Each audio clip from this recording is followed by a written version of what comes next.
మద్యం కుంభకోణం కేసులో నిందితులకు డిసెంబర్ 5 వరకు రిమాండ్ పొడిగిస్తూ ఆదేశించింది ఏసీబీ కోర్టు. తాను ఏ తప్పు చేయలేదని, మద్యం కుంభకోణం కేసుతో తనకు సంబంధం లేదని చెవిరెడ్డి భాస్కర్ రెడ్డి మరోసారి కోర్టుకు విన్నవించారు. ఇక పార్లమెంట్ సమావేశాలకు వెళ్లేందుకు అనుమతి ఇవ్వాలంటూ వైసీపీ ఎంపీ మిథున్ రెడ్డి వేసిన పిటిషన్పై విచారణను కోర్టు ఈ నెల 24కు వాయిదా వేసింది.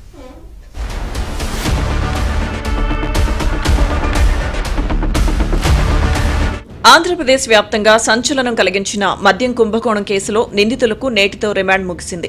దీంతో విజయవాడ జిల్లా జైల్లో ఉన్న చెవిరెడ్డి భాస్కర్ రెడ్డి, రాజకాశిరెడ్డి, సజ్జల శ్రీధర్ రెడ్డి, చాణక్య, వెంకటేష్ నాయుడు, అనిల్ చోక్రాలతో పాటు గుంటూరు జిల్లా జైలు నుంచి నవీన్ కుమార్, బాలాజీ యాదవ్ను కోర్టుకు తీసుకువచ్చారు. బెయిల్పై ఉన్న నిందితులు మిథున్ రెడ్డి, పైలా దిలీప్, ధనుంజయ రెడ్డి, కృష్ణమోహన్ రెడ్డి, బాలాజీ గోవిందప్పలు నేరుగా కోర్టులో విచారణకు హాజరయ్యారు.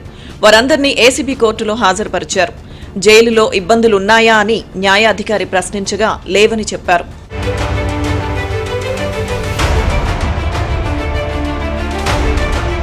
ఆ తర్వాత చెవిరెడ్డి భాస్కర్ రెడ్డి ముందుకు వచ్చి తన కుటుంబం అంతా మద్యం వల్లే చిన్నాభిన్నం అయిందన్నారు. మద్యం కేసుతో తనకు ఎటువంటి సంబంధం లేదని, కావాలనే ఇరికించారని అన్నారు.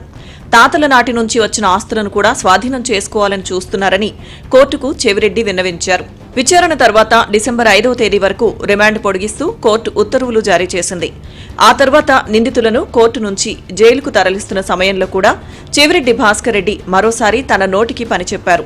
ఈ కేసులో అన్యాయంగా ఇరికించారని, పైన దేవుడు ఉన్నాడని, అందరినీ శిక్షిస్తారని అన్నారు. ఎంతకాలం తనపై కక్ష సాధింపు చర్యలు తీసుకుంటారో తీసుకోవచ్చంటూ పోలీస్ వ్యాన్ ఎక్కారు.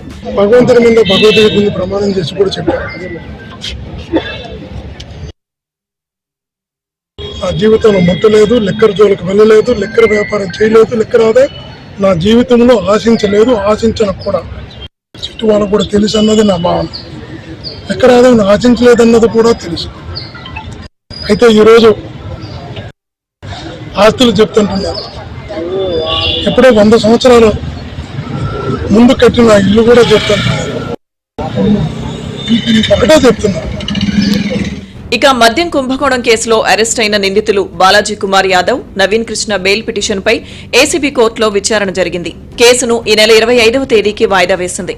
పార్లమెంట్ సమావేశాలకు హాజరయ్యేందుకు అనుమతి కోరుతూ ఏసీబీ కోర్టులో వైసీపీ ఎంపీ మిథున్ రెడ్డి వేసిన పిటిషన్పై విచారణను ఈ నెల 24వ తేదీకి వాయిదా వేసింది ఏసీబీ కోర్టు.